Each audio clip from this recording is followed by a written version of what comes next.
my research, we are trying to reconsider the chemical principles that are behind the extraction step.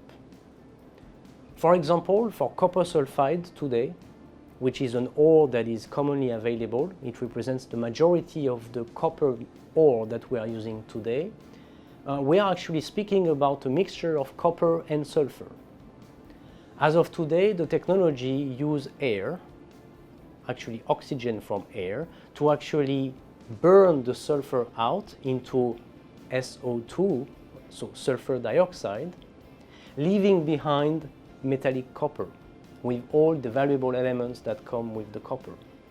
This is a fine operation, but very soon you understand that we have to handle the SO2. We cannot just let it go in the environment, and therefore we need to add a step to actually capture and transform the SO2 into, for example, sulfuric acid. Now, on the other hand, the process is not very selective, which means that at the end of the day, you get metallic copper, which is actually not pure enough to directly go into consumer electronic products. In this copper product, there are also other valuable elements, like molybdenum, like silver, which are actually present in the ore at the beginning and will be separated much later in the supply chain. Our approach consists of rethinking the chemical basis of copper sulfide processing. The idea is to separate copper sulfide into elemental sulfur and elemental copper. We don't involve combustion anymore, we don't involve air anymore, we use energy, electricity, to separate copper into elemental sulfur and copper. Because we are rethinking the principle and using a different type of solvent, a different type of energy, we are also able to be selective.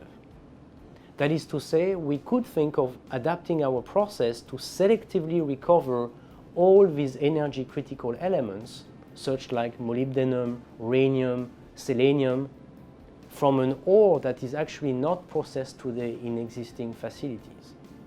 So our approach in our group is to intensify, in a sense, the extraction of metals from these ores, and at the same time trying to be more selective. More selective in terms of not oxidizing the non-valuable species that come with the ore, not oxidizing the sulfur, for example, and at the same time more selective for the metals that we're trying to do by trying to make it with higher purity or being made of the species that we're interested in. The existing technology, which generates SO2, needs to handle SO2 because it's responsible for acid rains and has a bad environmental impact.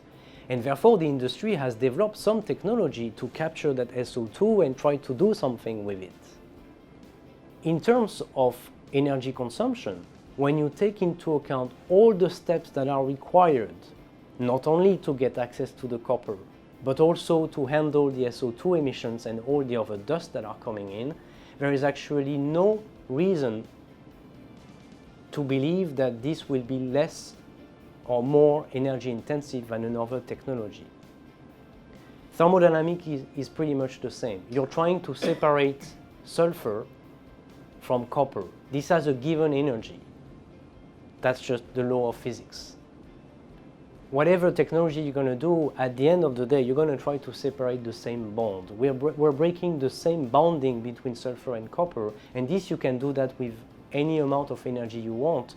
The question is, how close are you to the maximum efficiency that you can do? So I would say that instead of asking how much energy do you consume, the question is, where does this energy go to? Today, this energy is used to handle the SO2. Today, this energy is used to prepare the air that you're going to inject into your reactor. It's here to handle the dust that's going to be generated in the reactor as well. What we propose is to use fairly much the same amount of energy, however, to use it in a very intensive way in a single-step reactor that will allow you to do things in a more controlled manner without all these additional steps that I described, which are, at the end of the day, very capital-intensive and also require more maintenance and operating costs.